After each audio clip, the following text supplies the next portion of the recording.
Hey everybody, did you know you can go to colinmullen.com in order to get an art and art prints? That's why I set up the website and where you can go to get art, colinmullen.com. So hey everybody, the footage in the background is going to be me messing around with Clip Studio, getting some art together for the March of the Mice. Chapter 9? Is that right? I think it's chapter 9. Anyway, Clip Studio seems great. I've been using Psy for the longest time to do digital art, and I had to replace my computer, and then I just didn't have the license saved anywhere, so I had to go and get a new program. So Clip Studio seems to be slightly better. I think I like the stability controls of Psy better. Both have free trials, so if you're not sure which to use, Psy is cheaper. Clip Studio has more features. Kryta is the cheapest in that it's free. That's my quickie review. I was going to do a review on all of them, but that's not enough to really talk about for an entire video. So anyway, what I want to talk about instead is something that came up recently and I thought I'd bring up.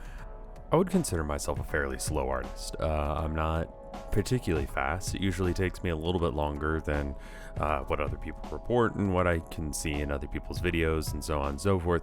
And some people have issues with this personally, not, with me doing my speed. They themselves feel like they're too slow. And so they, aim to get faster and faster. And I have to tell you guys, listen, the most important thing when you're doing art is to, I guess, enjoy it, but I think the end result is really what matters. It doesn't matter how long it takes you to get there.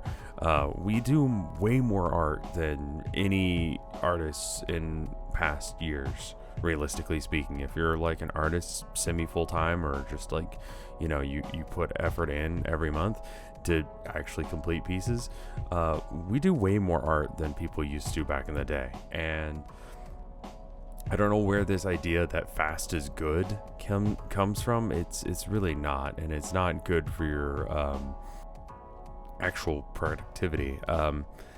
We already have to deal with the fact that we have to live our lives and have to go to work and do things, and then we're gonna have like, oh well, I don't do it fast enough, regardless of the quality of the work is. I'm not fast enough. It's like, geez, we put so many hurdles between us and enjoying like the fact that we're doing art, something that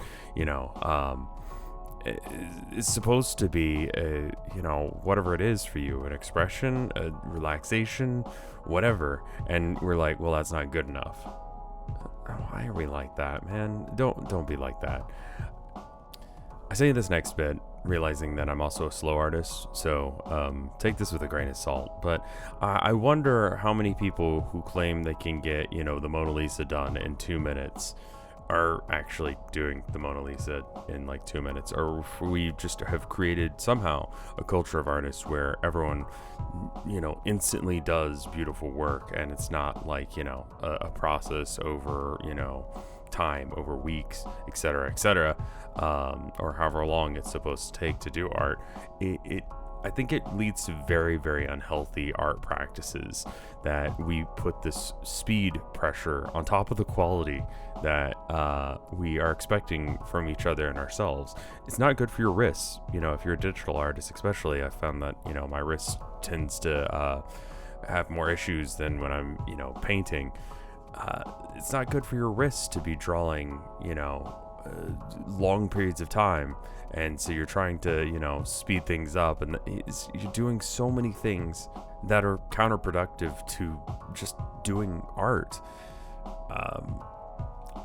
I think when you go on a walk in the forest, you don't consider, I did it the fastest. I would hope that you enjoy the process. I would hope that you enjoy the time spent. I would hope that you would enjoy the experience and learn something about yourself in doing the work, that you get better at doing walks, whatever that means. I hope that art is the same way. Speed should not be the be-all, end-all goal. Speed comes from doing it right. Do it right first, then worry about speed. And keep doing that until you're fast and you're good. Don't let speed be a metric that you decide that you're going to measure yourself by. That'll just happen, and it should never be a consideration in my book. Unless if you're doing art for a company and they say, we need you to do 300 drawings by the end of the week, first off, you quit because that job's dumb. But unless if you have a job where there is a certain production queue that is absolutely quantitatively necessary, don't do that to yourself. Anyway, I need to thank the people on Patreon. I'm recording this bit right here at like 5 a.m. because I'm just like, what if I oversleep and don't end up recording?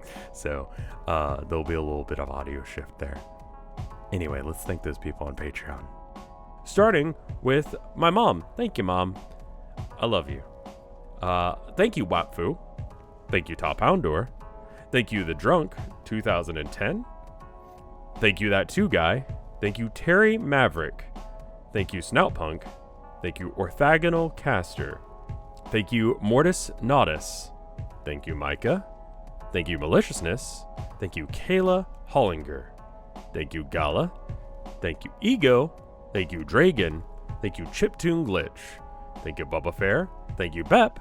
Thank you, Andy. Thank you, Amber. And thank you, Ants! Anyway, I hope you enjoyed this week's video. I hope this was helpful to you. If it was, let me know. If it wasn't, let me know. Anyway, I'll see you in the next one, and I hope you have a good day.